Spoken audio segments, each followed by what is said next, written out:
भेटायला आला पहा लाडू लाडू लाडोबा,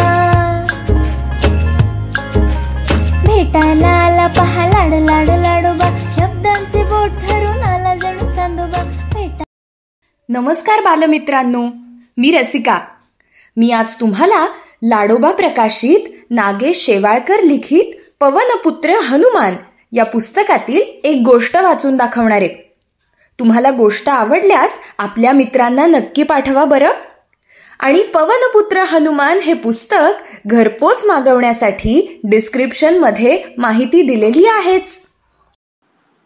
पुन्हा एकदा सूर्यदेवांसह गंधर्वांशी सामना. कालनेमीचा फार मोठा पराभव झाला होता. रावण विचार करू लागला, काहीही करून हनुमानाला द्रोणागिरी पर्वत जाण्यापासून रोखायला हवे. पण कसे? कोण त्याला अडवणार? कालनेमीसारखा मायावी दानव काहीच करू शकला नाही. तिथे दुसऱ्या कोणाला पाठवावे?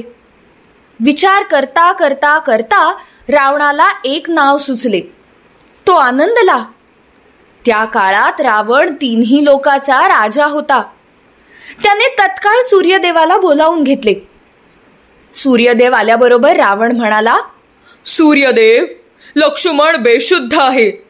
केवळ संजीवनी ही औषधी त्याला सूर्योदयापूर्वी दिली नाही तर त्याचा मृत्यू होईल. त्यामुळे तुम्ही उद्या नेहमीपेक्षा लवकर पृथ्वीवर जा. तुम्ही लवकर उगवल्यामुळे लक्ष्मणाचा मृत्यू होईल. रामाचे लक्ष्मणावर अतोनात प्रेम आहे. लक्ष्मण मरण पावताच रामही आपले प्राण सोडेल. आणि तसे झाले तर युद्ध न करता माझा विजय होईल. त्यामुळे तुमचे आगमन नेहमीपेक्षा लवकर व्हावे. परंतु हे निसर्गाच्या नियमानुसार होणार नाही रावणा. सूर्यदेव म्हणाले, सूर्य, तुम्ही विसरू नका, मी 3ही लोकाचा राजा आहे.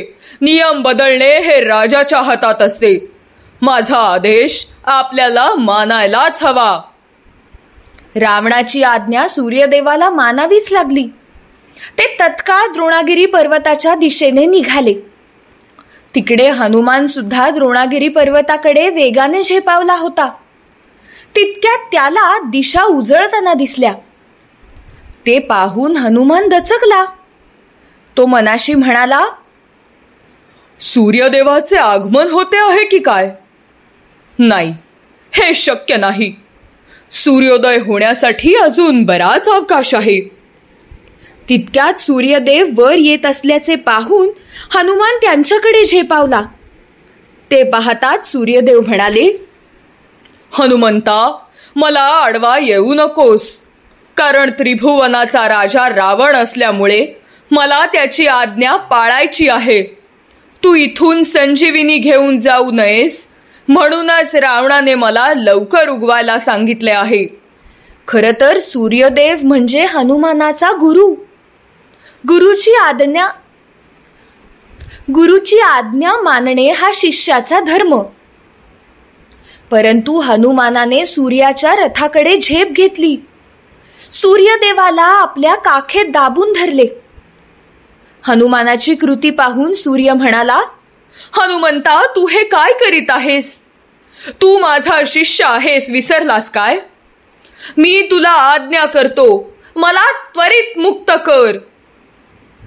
गुरुवर्य, आपले नाते मी कसा विसरू शकेन? आपली आज्ञा शिरसावंद्य मानणारा मी आज आपली आज्ञा मोडत आहे. यात केवळ लक्ष्मणाचे हित नाही तर संपूर्ण सृष्टीचे हित आहे. आपल्यासह सारे देवाधिदेव रावणाचे जणू मांडलिक आहेत. आपण मला अडवण्याचे काम आनंदाने करीत नाहीत तर रावणाच्या आदेशाने करीत आहात. नेहमीच्या वेळेच्या आधी मी आपल्याला उगवू देणार नाही.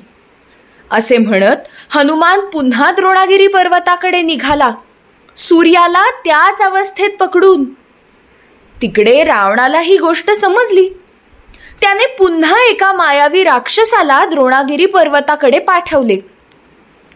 त्या राक्षसाच्या मायावी विद्येने द्रोणागिरी पर्वतावर असलेल्या सर्व वनस्पती चमकायला लागल्या. आता हे पाहून बिचारा हनुमान गोंधळात पडला. सुषेण वैद्याने तर रात्रीच्या वेळी फक्त संजीविनी वनस्पती चमकते असे सांगितले होते. हा काय चमत्कार म्हणावा? ही कोणती जादू आहे? विचारात पडलेल्या हनुमानाला नृत्य आणि संगीताची देवता गंधर्व गायन करताना दिसली. हनुमान गंधर्वाजवळ पोहोचून म्हणाला, गंधर्व देवता, कृपया मला संजीविनी वनस्पती मिळवून द्यावी. तिथे असलेले गंधर्व काहीही न बोलता हनुमानाभोवती फेर धरून नाचू लागले. कुणी त्याची शेपटी ओढते आहे, कुणी त्याला गुदगुल्या करते आहे. हनुमंताकडे वेळ फार कमी होता, परंतु गंधर्वांना धडा शिकवायलाच हवा होता. या विचाराने हनुमानाने विशाल रूप धारण केले. ते अकराळ विक्राळ रूप पाहून गंधर्व घाबरून पळत सुटले.